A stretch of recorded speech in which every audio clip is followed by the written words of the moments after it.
Hello दोस्तों, नमस्कार। कैसे आप लोग? अच्छा, आशा है कि आप लोग अच्छे होंगे। दोस्तों, आज हम बात करेंगे संविधान की अनुसूचियों के बारे में, क्योंकि संविधान की अनुसूचियां टोटल 12 है। पहले इसमें 8 थे। तो दोस्तों, जो इसमें 12 है, एक एक का पूरा एक्सप्लेनेशन करेंगे, क्योंकि ये अगर देखा जाए तो यूपीएससी, पीसीएस, एसएससी, सीजीएल इन्हीं एग्जामों में काफी पूछ लिया जाता है। इसका कभी कल मैचिंग करके आता है, कभी कल फैक्चुअल भी आता है, तो ऐसे ही क्वेश्चन आते हैं। तो चलिए एक एक का हम पूरा इसका व्याख्या करते हुए समझाते हैं। पहला, संविधान की अनुसूचियां हमने लिख दिया। पहला क्या है? राज्यों के नाम एवं क्षेत्र। पहला क्या कह रहा है? राज्यों के नाम एवं उसके क्षेत्र। देखिए, अगर मान लीजिए कोई पहली अनुसूची जो बात कर रहा है राज्य के नाम और क्षेत्र का, क्योंकि राज्य तभी हो सकता है जिसकी अपनी एक भूगोल हो, जिसकी अपनी एक प्रशासनिक क्षेत्र हो। प्रशासनिक मतलब जैसे उत्तर प्रदेश का यूपी पुलिस है ना, बिहार का बिहार पुलिस, तो उसका क्या होना चाहिए? उसकी अपनी एक जनसंख्या हो, उसका अपना एक भूगोल हो, और उसका अपना भूगोल जब होगा तो अलग अलग क्या होगा, राज्यों से क्या हो करेगा, वो टच करेगा, एक बाउंड्री भी क्रिएट कर रहा होगा, बना रहा होगा। तो बोला गया कि राज्यों के नाम एवं उसके क्षेत्र। तो पहली अनुसूची में इस बात का उल्लेख किया गया है। फिर से बताते हैं, अगर पहली अनुसूची किस चीज का उल्लेख किया गया है? राज्यों के नाम एवं उसके क्षेत्र। राज्य का नाम तभी दिया जाएगा जब उसकी अपनी एक जनसंख्या हो, उसका अपना एक भूगोल हो, उसका अपना एक प्रशासनिक भी हो, तब जाके राज्यों के नाम से घोषित किया जाएगा। और उसका अलग अलग राज्यों से उसका बाउंड्री भी क्या करता हो, शेयर करता हो, टच करता हो। जैसे उत्तर प्रदेश है तो देखिए कभी बिहार से भी टच करता है, दिल्ली से भी टच करता है, मध्य प्रदेश से भी टच करता है ना। तो ऐसे ही तो राज्यों के नाम और उसके क्षेत्र। दूसरा है वेतन। अब वेतन किसको? वेतन उनको दिया जाता है जो इलेक्टेड है, जो चुन करके आते हैं, या जो प्रशासनिक फील्ड में जो एक गवर्नमेंट अधिकारी है, तो उनको वेतन निर्धारित किया जाता है। जब भी हो, 50,000 हो, 1 लाख हो, 1.5 लाख हो, तो उनकी वेतन निर्धारित किया जाता है, जो कि दूसरी अनुसूची में इसका उल्लेख किया गया है। अब वेतन कौन कौन? जैसे राष्ट्रपति हो गए, प्रधानमंत्री हो गए, उपराष्ट्रपति हो गए, मंत्री हो गए, कैबिनेट मंत्री हो गए, विधायक हो गए इत्यादि, इन्हीं लोगों को क्या किया जाता है? वेतन निर्धारित किया जाता है। तो कौन सी अनुसूची में? अनुसूची 2 में इसका उल्लेख किया गया है। तीसरा है शपथ।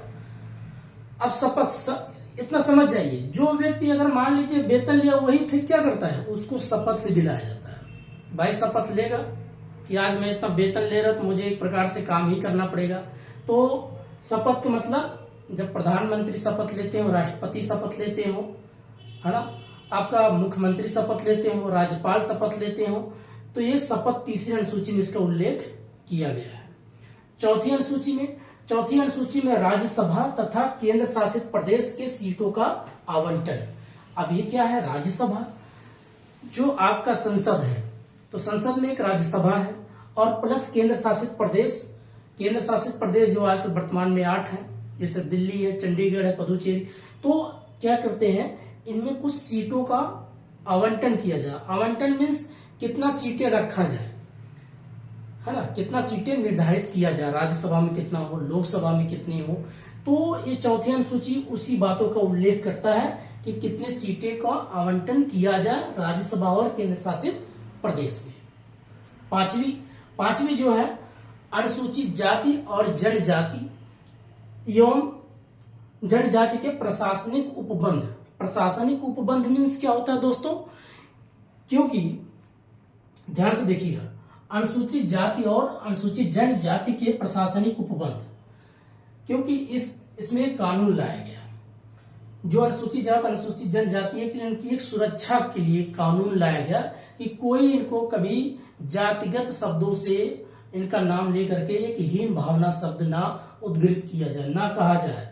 इसीलिए इनके लिए एक सुरक्षा कानून लाया गया कि ये भी गरिमामय पूर्ण जीवन जी सकते हैं, सामाजिक रूप से, आर्थिक रूप से, राजनीतिक रूप से भी।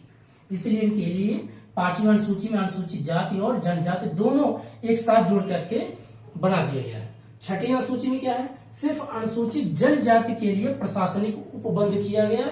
लेकिन कौन से कुछ ऐसे राज्य हैं जैसे असम, मेघालय, त्रिपुरा, मिजोरम, इन राज्यों के लिए क्या किया गया? प्रशासनिक कानून और उपबंध किया गया है, इनके लिए भी एक सुरक्षा की व्यवस्था किया गया है। ठीक है, फिर आइए बात करते हैं सातवीं में क्या है, समवर्ती सूची। समवर्ती सूची अगर देखा जाए दोस्तों, कभी कभी पूछ लेता है कि किस देश से समवर्ती सूची लिया गया, तो आप अगर पढ़े होंगे तो ऑस्ट्रेलिया से लिया गया है। लेकिन ये समवर्ती किस बात को उल्लेख करता है, संघ और राज्य, ये दोनों संघ सूची दोस्तों, ये संघ सूची और राज्य सूची, जब ये दोनों मिलकर के कोई कानून बनाते हैं एक साथ, जैसे केंद्र ने अगर मान लीजिए कानून बना दिया और राज्य ने भी उसको एक्सेप्ट कर लिया, तब ये दोनों बन जाता है कौन सा, समवर्ती सूची। लेकिन कुछ इसमें विषय रखे गए हैं, केंद्र में 100 विषय हैं, राज्य में 61 विषय हैं और समवर्ती में 52 विषय हैं। पहले इसमें 66 था, 66 विषय था, 61 हो गया, ये 97 था, 100 हो गया, और ये जो 57 था, 52 से जो इसमें विषय रखा गया है। इसका मेन मकसद है, अगर केंद्र कोई बिल पास करता है, राज्य भी एक्सेप्ट कर लेता है, जब दोनों उस बिल को एक्सेप्ट करते हैं तो उसको बोला जाता है समवर्ती सूची। अगला है 8वां भाषा। भाषा का मतलब जो संविधान द्वारा जो मान्यता प्राप्त हो, जैसे पहले 14 भाषा ऐसे थे जिनको मान्यता प्राप्त थी, आज वर्तमान में अब हो गए हैं 22 भाषा जिनको क्या हो गया, संविधान द्वारा मान्यता प्राप्त है। तो पूछ लेगा कभी कभी क्वेश्चन कि टोटल कितने भाषा है, तो वर्तमान में 22 भाषा है जिनको मान्यता प्राप्त है।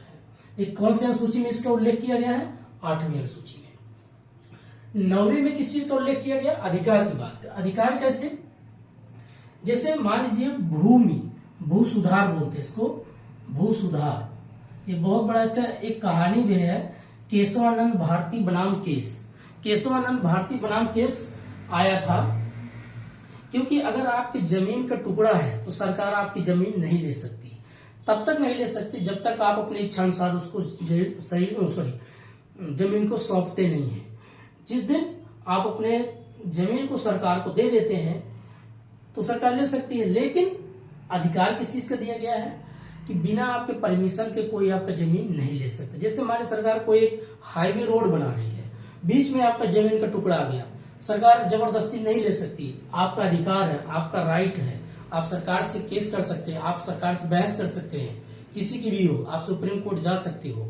तो इसीलिए आपको एक अधिकार दिया गया है भू सुधार। लेकिन भू सुधार भी और पहले भी कॉन्सेप्ट लाया, जैसे चकबंदी, हकबंदी, तो इसका पूरा अधिकार है, अगर आपका जमीन है तो कोई जबरदस्ती आप छीन नहीं सकता। दल बदल मीन्स क्या होता है दोस्तों, ये संसद है और विधानमंडल है। संसद और विधानमंडल, मान लीजिए संसद और विधानमंडल, अब इसमें देखिए क्या है, संसद में 2 है, विधानमंडल में भी 2 क्या है, इसमें लोकसभा और इसमें राज्यसभा, और इसमें विधान परिषद, इसमें विधानसभा। क्या होता है कि कभी कभार आप देखते होंगे कुछ लीडर्स होते हैं, किसी पार्टी में पहले थे, आप सुनते होंगे कि ये लीडर तो पहले वही कांग्रेस में थे, आज बीजेपी में आ गए, ये पहले सपा में थे, आज बीएसपी में आ गए। ये जो 10वीं बोला गया दल बदल, ये 1985 में एक एक्ट लाया गया कि दल बदल कानून लाया गया। दल बदल कानून खराब नहीं है, बहुत अच्छी है। इसका मेन मकसद है, मान लीजिए आप किसी पार्टी में जीत के मेजोरिटी से आए हुए हैं, अब आपका मन कह रहा है कि मैं इनके साथ काम तो कर रहा हूं, लेकिन वो पता चला बहुत इलीगल काम करने लग गए, तो आपका मन होगा मैं इनकी पार्टी छोड़ दूं, किसी दूसरी पार्टी को ज्वाइन करूं, उस पार्टी को ज्वाइन करूं जो देश के लिए अच्छा सोचता हो। इसलिए कानून लाया गया था कि आप एक पार्टी से दूसरे पार्टी में जा सकते हो, किसी भी पार्टी को। तो ये संसद हो, विधानमंडल, ये दोनों में इस चीज का उल्लेख किया गया है। अगला है ग्राम पंचायत के शक्तियां एवं जो है प्रावधान। अब क्या हुआ, प्रावधान क्या दिया, ग्राम पंचायत की शक्तियां। अब गांव के विकास के लिए कुछ प्रावधान भी किया गया, कुछ शक्तियां दिया गया। अब कितनी शक्तियां गया, कितने विषय, इसको 29 विषय दिया गया। और ये विषय किस पर्पज से लाया गया था, गांव के विकास के लिए लाया गया। इसमें 29 जो ये विषय है, इसका मेन मकसद था गांव का विकास करना। और ये कब लाया गया था, 1992 में लाया गया था। कौन सा संशोधन था, 73 संशोधन था। ठीक है, यही चीजें जैसे गांव के विकास के लिए 29 विषय लाया गया। अब विकास कैसे, भाई कच्ची सड़क है तो पक्की बनवा दो, नाली टूटी है तो नाली अच्छी करवा दो, किसी को गांव में अगर कॉलोनी वगैरह घर खराब हो तो उसे अच्छा घर दिला दे प्रधान। इसीलिए गांव के विकास के लिए लाया गया था कानून व्यवस्था। नगर पालिका जैसे गांव का था वैसे शहरीकरण नगर पालिका के लिए भी शक्तियां और प्रावधान किया गया। इसमें कितने विषय लाए गए, 18 विषय हैं, प्लस एक कब ये है 74 संविधान संशोधन था, और ये भी 1992 में ही लाया गया था। ठीक है, तो इतना ही इसका पूरा ये संविधान की अनुसूचियों के बारे में हमने पूरा ये व्याख्या कर दिया है। एक बार ब्रीफ में फिर से आपको समझा देते हैं एक एक करके। देखिए, पहला है राज्यों के नाम। किसी भी राज्य का नाम तभी होगा जब उसकी अपनी जनसंख्या हो, उसका अपना भूगोल हो, उसका अपना प्रशासनिक हो, और उसका अपना एक क्षेत्र हो, किस किस की बाउंड्री को टच कर रहा है, कौन कौन से राज्य या किस कौन से देश को। दूसरा वेतन की बात करता है, भाई वेतन किसको दिया जाए, जो भी इलेक्टेड के रूप में चुन करके प्रधानमंत्री, राष्ट्रपति, उपराष्ट्रपति जो भी अधिकारी उनको वेतन निर्धारित किया जाता है। तीसरा शपथ की बात करता है, जो लोग वेतन लिए समझो वही लोग को शपथ भी दिलाना पड़ता है कि भैया शपथ लो, आपने पैसा लिया शपथ लो। शपथ मतलब कसम खाते हैं कि मैं देश के सत्यनिष्ठा पूर्वक आज मैं कसमें वादे करता हूं, मैं देश का अच्छे तरीके से भाईचारा और जो भी अपना वादे बड़े अच्छे अच्छे लोग करते हैं, बड़ा अच्छे लोग हैं, तो शपथ भी खाते हैं। चौथा है राज्यसभा तथा केंद्र शासित प्रदेश के सीटों का आवंटन। अब राज्यसभा तथा केंद्र शासित प्रदेश के सीटों का आवंटन, चौथे में क्या कहा गया कि राज्यसभा में कितने सीटें हो, केंद्र शासित प्रदेश में कितने सीटों का आवंटन किया जाए, निर्धारित किया जाए।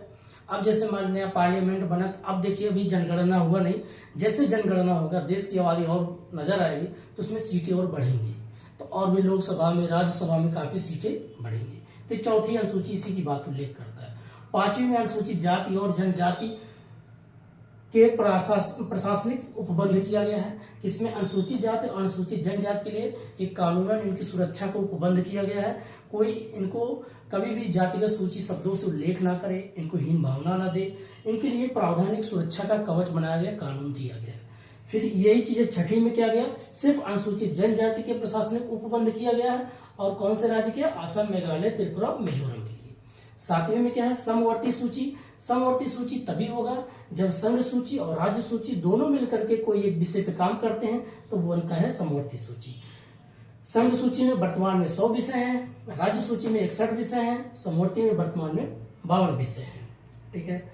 आठवीं है भाषा की बात करता है। भाषा मतलब जो संविधान द्वारा मान्यता प्राप्त है, कौन कौन सी भाषा को मान्यता मिली है, उसे बोलते हैं कि संविधान द्वारा मिली हुई भाषा। जैसे डोगरी है, मैथिली है, भोजपुरी, काफी भाषाएं हैं, तो उनको कितनी भाषा टोटल आजकल मिली है, 22 भाषा है। नौवीं है अधिकार की बात करता है। अधिकार मीन्स जैसे आपकी जमीन का टुकड़ा है तो सरकार आपकी जमीन नहीं ले सकती जब तक आपका परमिशन ना हो। तो भू सुधार उसी लाया गया था, हकबंदी, चकबंदी। सपोज करो सरकार कह रहा रोड भी बनाएंगे, सरकार कह रहा मैं हकबंदी लाऊंगा, सरकार कह रहा मैं चकबंदी करूंगा, तो जब तक आपका परमिशन नहीं होगा तो सरकार आपके जमीन पे कुछ नहीं कर सकती, क्योंकि लिए आपके लिए अधिकार दिए। कौन सा अधिकार, फंडामेंटल राइट, आपके जीने का, खाने का, पीने का, घूमने का, पढ़ने का, लिखने का। तो वैसे आपका अधिकार अपने भूमि और जमीन के प्रति भी, संपत्ति के प्रति आपका अधिकार है। दल बदल। दल बदल मीन्स क्या होता है, जो एक पार्टी से दूसरे पार्टी में लोग चेंज करते हैं। तो ये कानून का मेन मकसद इसलिए लाया गया था, संसद, जैसे आपका संसद है, विधानमंडल है, लोकसभा, राज्यसभा, विधान परिषद और विधानसभा, ये 1985 में कानून लाया गया था। इसका मेन मकसद था देश में एक अच्छी पार्टी हो, देश की अच्छी विकास करे, जो सभी लोग समरस अच्छे तरीके से विकास करे। कोई देश में अगर मेजोरिटी सरकार आई है, गलत तरीके से काम कर रही है, तो आपको राइट दिया गया, आप उस पार्टी को छोड़ के किसी अच्छी पार्टी को ज्वाइन कर सकते हैं। इसका मेन मकसद ये था। लेकिन अब इसका लोग गलत फायदा उठाए, अलग बात है। ग्राम पंचायत के 11वीं है, ग्राम पंचायत के शक्तियां एवं प्रावधान। अब देखिए, गांव के विकास के लिए भाई कुछ शक्तियां तो चाहिए, प्रधान के पास भी कुछ पावर, बीडीओ साहब के पास हो, सेक्रेटरी साहब के पास हो, लेखपाल साहब के पास हो, तभी तो अच्छा गांव का विकास कर पाएंगे। और उसमें 29 विषय रखा गया है। और ये कब लाया गया था, 1992 में। इस संविधान संशोधन कब किया गया, 73वां संविधान संशोधन था। और लास्ट में है नगर पालिका के शक्तियां एवं प्रावधान। इसमें 18 विषय लाया गया, 74वां संविधान संशोधन था और 1992 में लाया गया। बस इतना ही था दोस्तों। जैसा लगेगा आप लोग देखिएगा, कमेंट करिएगा, शेयर करिए। तब तक के लिए नमस्कार, जय हिंद।